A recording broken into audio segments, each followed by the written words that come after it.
Frères et sœurs chrétiens, soyons tous bénis en ce jour encore dans le précieux nom de notre Seigneur et Sauveur Jésus-Christ. Donc, j'aimerais faire cette petite vidéo pour vous parler tant soit peu de la grâce de Dieu. La Bible dit dans le livre de Tite, chapitre 2, le verset 11, que la grâce de Dieu, source de salut pour tous, a été manifestée. Elle nous éduque en ce qui concerne les choses de Dieu, à avoir un plein respect pour Dieu, à marcher dans ce siècle-ci dans la volonté parfaite de Dieu et à faire ce qui est bon et agréable à Dieu. Mais nous remarquons une chose qui est importante à savoir, c'est qu'il n'est pas question dans ce verset-là de nos efforts à fournir pour plaire à Dieu. Il n'est pas question de tes efforts, il n'est pas question de mes efforts.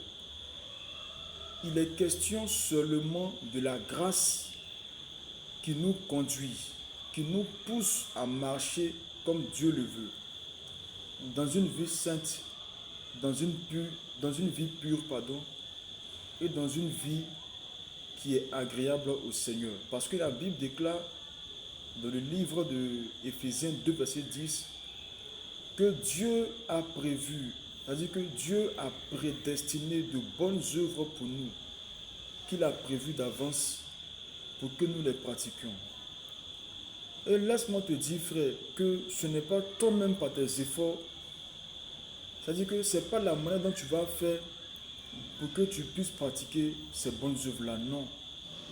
C'est pourquoi Paul a dit à Tite que c'est la grâce qui nous pousse, c'est la grâce qui nous enseigne et c'est elle qui nous éduque à marcher conformément selon le plan que Dieu a tracé pour nous avant la fondation du monde. Parce que Dieu nous a créés en Jésus-Christ. Et s'il nous a créés en Christ, c'est pour de bonnes œuvres qu'il nous a créés en Christ. Mais Paul dit encore dans Galates 2, verset 20, « J'ai été crucifié avec Christ. Si donc je vis, ce n'est plus moi qui vis, c'est Christ qui vit en moi. » Et il va plus loin au verset 21 et il dit, « Si je vis maintenant dans la chair, ça veut dire quoi? Si je vis maintenant dans mon être, étant humain, avec ses fautes, avec les fautes que je commets, avec, un temps soit peu dirais-je, les péchés que je commets, avec, je ne sais pas en quel mot employer encore, mais malgré tout ça, je vis dans la foi au Fils de Dieu qui m'a aimé et qui m'a sauvé et qui s'est donné à la croix pour moi. Ça revient à dire que les œuvres que je dois faire pour que Dieu puisse m'aimer, pour que Dieu puisse m'agréer davantage, ce n'est pas de moi-même mes propres efforts, ce n'est pas de moi-même mon propre ressort, non. La Bible dit, j'ai été crucifié avec Christ. C'est-à-dire que mon moi a été crucifié avec Christ. Mes efforts ont été crucifiés avec Christ. Si donc je vis maintenant dans la chair là, si donc je vis maintenant en moi-même là, comme être humain là, ce n'est plus moi qui vis, c'est Christ qui vit en moi. Et Christ, bien-aimés frères et sœurs, c'est la représentation palpable de la grâce de Dieu.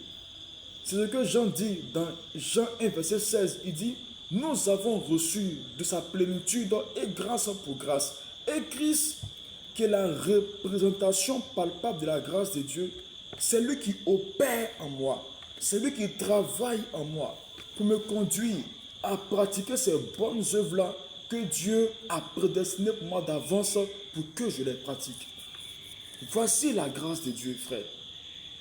Voici la grâce de Dieu. Tu ne peux pas te changer toi-même, non. Tu ne peux pas te sanctifier toi-même, non. Laisse Christ te sanctifier. Laisse Christ te conduire. Laisse Christ être ton avocat auprès du Père. Tu ne peux pas par tes efforts. Parce que la Bible dit, vous avez commencé par l'Esprit, c'est la reproche que Paul a fait aux Galates. Vous avez commencé par l'Esprit, vous voulez maintenant finir par la chair. La chair, c'est tes efforts. La chair, c'est tes propres ressources. La chair, c'est ce qui est en toi qui s'oppose à la volonté de Dieu. Oui, le fait de dire que tu veux compter sur tes efforts, tu t'opposes à Christ, tu t'opposes au Saint-Esprit. Tu t'opposes à lui. Laisse le Saint-Esprit te conduire, mon frère. La Bible déclare que ceux qui sont conduits par le Saint-Esprit, ceux-là sont fils de Dieu. Alors, si tu consultes tes efforts pour que tu dises que, par mes efforts, par les actions que je vais poser, par ce que je vais faire, Dieu va m'aimer davantage, tu es en train de te mentir à toi seul. Tu te mens à toi seul, frère. Tu te mens à toi seul. C'est un peu là le message de ce jour. Soyez richement bénis. Soyez richement bénis. Amen. Amen.